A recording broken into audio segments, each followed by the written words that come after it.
পাড়ায় পাড়ায় পাঁচালি পড়ে শোনালো, এবার পাঁচালি পড়ার পর আঁচালি শোনাবে।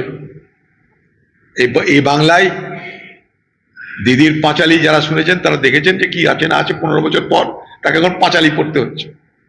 দিদি এই বাংলায় মানুষকে কাঁদালি, খোকাবাবুকে হাসালি, আর ভোটের আগে নাটক করতে পথে পথে উন্নয়নের পাঁচালি করবে। বাংলার মুখ্যমন্ত্রী নাজিরাবাদে যখন গরিব শ্রমিকরা পেটের দায়ে মেদিনীপুর থেকে এসে কারখানায় কাজ করছে, গুদামে কাজ করছে, তখন সেখানে আগুন লাগছে, কোনো তার খবর নাই। না মালিকের কোনো খবর, না লাইসেন্সকে দিল তার খবর, কি ব্যবসা তার খবর কেউ কিছু জানে না।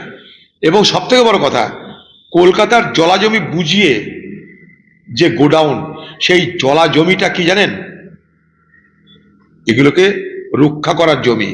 রামসের তালিকা অনুযায়ী এগুলোকে সংরক্ষিত করার দায়িত্ব। এই জলাজমি হচ্ছে কলকাতার ফুসফুস, লাংস অফ ক্যালকাটা। সেখানটাই বেআইনি ভাবে জমি ভরাট করে, শুধু ভরাট নয়, সেখানে গোডাউন হয়ে যাচ্ছে এবং নিয়ম নেই, লাইসেন্স নেই, অডিট নেই, কিচ্ছু লাগবে না। তৃণমূলের নেতাদের পকেটে পয়সা দাও, তাহলেই তোমার সবকিছু হয়ে যাবে। দেখবেন যে মালিক সে নিশ্চয়ই তৃণমূলের সঙ্গে জড়িত, বা তৃণমূলের কোনো নেতার সঙ্গে তার খুব ভালো সম্পর্ক, কিংবা তৃণমূলকে পয়সা খাইয়ে সে করেছে। তিনটে কথাই বলে দিলাম। সেখানে মুখ্যমন্ত্রী যাওয়ার প্রয়োজন মনে হলো না। গরিব শ্রমিকরা বাংলার, তারা বেঘরে প্রাণ দিল, কতজন মারা গেল তাকেও জানে না। মুখ্যমন্ত্রী বলে দেবে একটা সিভিক চাকরি দেবো, সিভিক ভলেন্টিয়ারের চাকরি দেবে, না তো পঞ্চায়েতে নাকি কোথাও একটা চাকরি দেওয়ার ব্যবস্থা আছে তার, কিংবা ল্যান্ড ডিপার্টমেন্টে পিওনের কাজ চাকরি দেওয়ার পরিবারগুলোকে ব্যবস্থা করবে, আর 8-10 লক্ষ টাকা করে দিয়ে দেবে। বাংলায় ধর্ষণ হলে তার রেট আছে, খুন হলে তার রেট আছে, আগুনে পুড়ে মরলে তার একটা আলাদা রেট আছে। দিদি সব রেট করে দিয়েছে।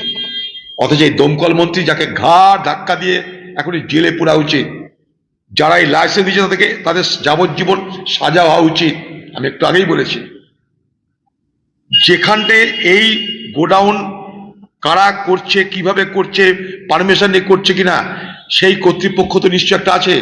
সে পঞ্চায়েত হতে পারে, মিউনিসিপ্যালিটি হতে পারে। এটা ধর কারি ব্যক্তিগত সম্পত্তিতে করেনি কেউ, ব্যক্তিগত সম্পত্তি করলেও সেটা তো একটা কর্তৃপক্ষের নজরে আছে।